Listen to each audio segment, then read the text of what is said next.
now being rolled in out of nowhere. Because remember, Usher hasn't been talked about.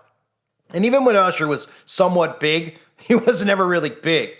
But to get the Super Bowl, you have to be pretty big, pretty relevant. You got to be one of them. So for Usher to come back into the spotlight, it's very clear that Usher was clearly involved in some type of satanic offering. Now, if you look into Usher, you see that Aaron Spears, who was Usher's drummer, who was also the drummer for people like Lady Barfbag, Ariana Grande, Britney Spears, Miley Virus. I've covered each one of those people many times over being connected to Satanism and the occult. In fact, most of them actually admit to it. Miley Cyrus doesn't hide it, right? Walking around wearing satanic shoes, talking about even being a monarch butterfly herself. Lady Barfbag openly admits to worshiping the devil. Many times I've shown you the clips of her saying, praise Satan, hail Satan. Right? Ariana Grande is another one who says God is a woman, mocking our Father in heaven. Britney Spears is, of course, somebody under extreme MK Ultra mind control who is one of them as well. So Aaron Spears, the drummer, is connected to all these people. Mysteriously, just dies on Halloween, during Halloween, right? Halloween, of course, this is ritual season. October 30th, well, that's ritual season for you. And it looks like Aaron Spears was likely an offering because there's not really much information on his death. But if you look into Aaron Spears and his Instagram account, you can even see one of the logos he uses. You know, people would see that, they'd be like, that's Star Trek. Well, that's Vulcan, first of all. That symbol, of course, and then you see on the sides, they're really making a pentagram behind him. So clearly he was one of the sacrificial offerings. Then if you actually look into Usher, and you see Usher's connected to people like Michelle Lamy, okay, and Converse, her husband, Rick Owens. These people, I mean, do they look like regular people? Is this regular person here? I mean, it looks like that's Usher with Lamy. And then, of course, if you look at her, I mean, or him, whatever you want to call it, there it is. It's just rubbing, black goo all over its face. But you know what I mean? It's normal. Don't you guys do that in your spare time when, your mom or dad come over or you're at a family party? Don't you say, hold on, let me just start rubbing black goo on my face?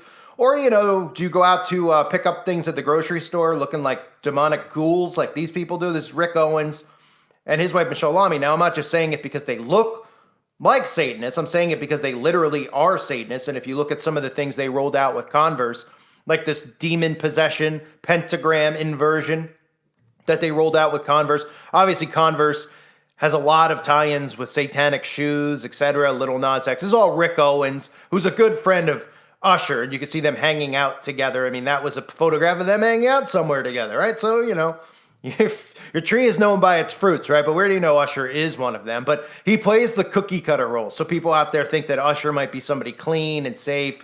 They have a lot of these guys they try to roll out where they try to make it seem like, oh, they're not satanic. Like, you have people who are satanic out in the open. And then you have people like Usher where people actually don't even know. They're just like, oh, okay, they just picked Usher. He's kind of, he's not really that relevant. Oh, no, he's a Satanist. He's even rap or whatever his music is. I don't know if it's rap or what the genre is, pop.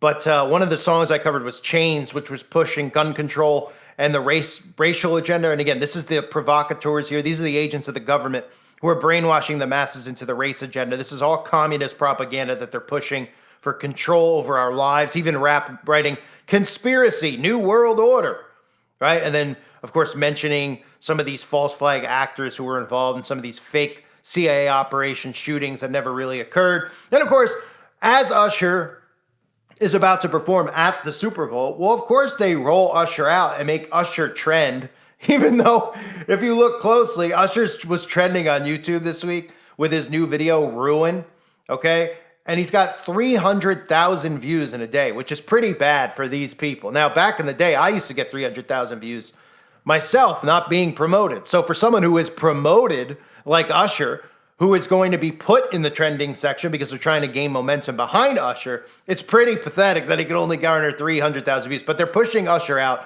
And of course, if you just look at the video that's trending, some people think it's innocent and it's just Usher, it's not a big deal. You can see right in the video itself, you see the black and white Masonic checkerboard behind Usher as he's dancing in the kitchen. Everyone thinks it's just innocent fun. It's just Usher, right?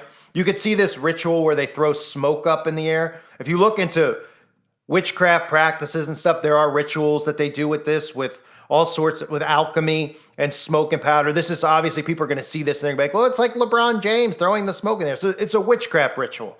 Okay, LeBron James is one of them as well. I've covered him many times over. They're like, no, he's throwing chalk up in the air. Yeah, because, we all throw chalk up in the air like that. But everybody thinks that everything is just all fun and games. They don't realize that these people are practitioners in the occult. So throughout the video of Usher, we just see symbolism like that. We see black and white Masonic checkerboards. We see blatant all-seeing eye symbolism in the background.